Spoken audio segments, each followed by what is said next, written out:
पूरा करें। आज का ये इजलास जिस माहौल में हो रहा है, सदर जमीयत उलमा हिंद हजरत मौलाना अरशद मदनी दामत बरकातहुम जिस मिशन को लेकर चल रहे हैं, हम और आप सब इस बात से बखूबी वाकिफ हैं कि हमारे मुल्क के क्या हालात हैं, किस तरीके से यहाँ पर फिरका परस्ती का नंगा नाच नाचा जा रहा है।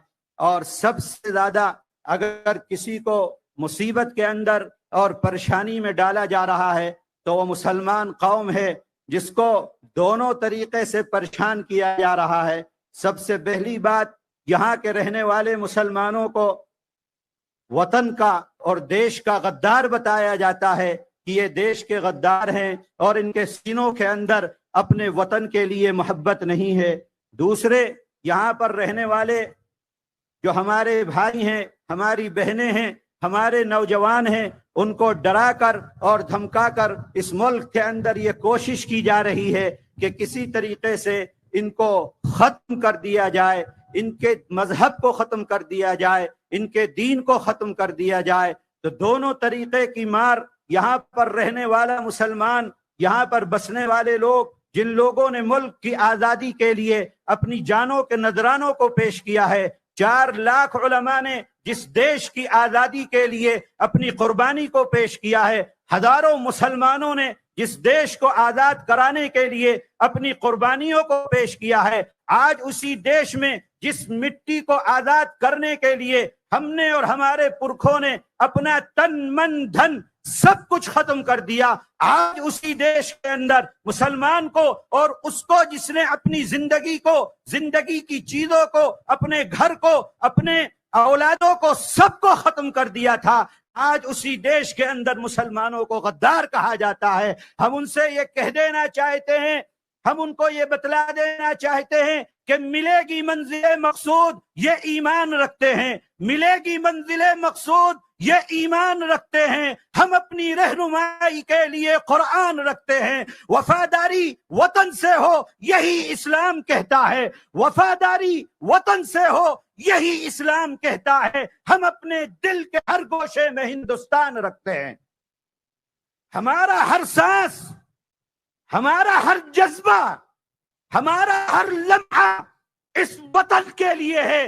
हम जिए हैं इसी वतन के अंदर, मरेंगे इसी वतन के अंदर, और जब मरेंगे इसी की मिट्टी के अंदर हम दफन हो जाएंगे। वो लोग जो इस वक्त इख्तिदार की कुर्सी के ऊपर बैठकर यहां पर रहने वाले लोगों को देशभक्ति का सर्टिफिकेट बांट रहे हैं, उनको देखना चाहिए, सोचना चाहिए, उन्हें मुसलमानों की तारीख को उठाकर पढ़ना चाहिए कि इस देश की आजादी के लिए उस वक्त से लेकर आज तक कोई आपको मुल्क के अंदर वो चीज नहीं मिलेगी जिससे आप किसी मुसलमान को बहैसियत कौम ये कह दें कि ये कौम इस देश से मोहब्बत नहीं करने वाली है। मैं अगर ये कहूं कि देश से सबसे ज्यादा प्रेम मुसलमान करता है, मैं अगर ये कहूं देश से सबसे ज्यादा मोहब्बत यहाँ का रहने वाला मुसलमान करता है, तो यह गलत नहीं होगा। दूसरी चीज यह है कि हमको डराया जाता है, हमको धमकाया जा रहा है, हमारे नौजवानों को कत्ल किया जा रहा है, मॉब लिंचिंग के नाम पर पूरे देश के अंदर दहशत गर्दी का नंगा नाच नाचा जा रहा है, और ये कहा जाता है, ये समझा जा रहा है कि हम मुसलमानों को डराकर उनका मजहब और उनका दीन उनसे छीन लेंगे। वो समझ लें कि शेरनी की नस्ल सियार पैदा नहीं करती, वो समझ लें कि शेरनी की नस्ल सियार पैदा नहीं करती, और मुसलमानों की माँ गद्दार पैदा नहीं करती, मुसलमानों की माँ गद्दार पैदा नहीं करती। भेड़ियों की ताकत से शेर मरा नहीं करते, भेड़ियों की ताकत से शेर मरा नहीं करते, और मोहम्मद के दीवाने किसी से डरा नहीं करते। इस देश के अंदर के मुसलमानों को डराकर, ईमान वालों को डराकर, उनके मजहब को تبدیل کرنے کے لیے جو لوگ کوششیں کر رہے ہیں وہ سمجھ رہے اس بات کو کہ اس ملک کے اندر مسلمان نہ کبھی کسی سے ڈرا ہے. اس ملک کو کیا ساری دنیا کے اندر مسلمان اگر ڈرتا ہے تو صرف ایک اللہ سے ڈرتا ہے. اللہ کے علاوہ کسی سے مسلمان ڈرنے والا نہیں ہے. وہ لوگ آج دیش کے ٹکڑے ٹکڑے کرنے کے لیے ان لوگوں کو غداری کا سرٹیفکیٹ نہیں دیا جاتا جو آج اس ملک کے اندر یہ آواز لگا رہے ہیں کہ اس ملک کو ہندو اسٹیٹ بننا چاہیے. اس ملک کو ہندو اسٹیٹ بنانے کے لیے جو کوششیں کر رہے ہیں اصل غدار وہ ہے اس دیش کے جو دیش کے اندر رہ کر اس ملک کو ہندو اسٹیٹ بنانے کی بات کر رہے ہیں. اگر وہ ہندو اسٹیٹ کی بات کر رہے ہیں اور وہ غدار نہیں ہے، مسلمان اگر اسلامی دیش کی بات کرے گا وہ غدار کیسے ہو جائے گا؟ سکھ اگر خالستانی کی بات کرے گا وہ غدار کیسے ہو جائے گا؟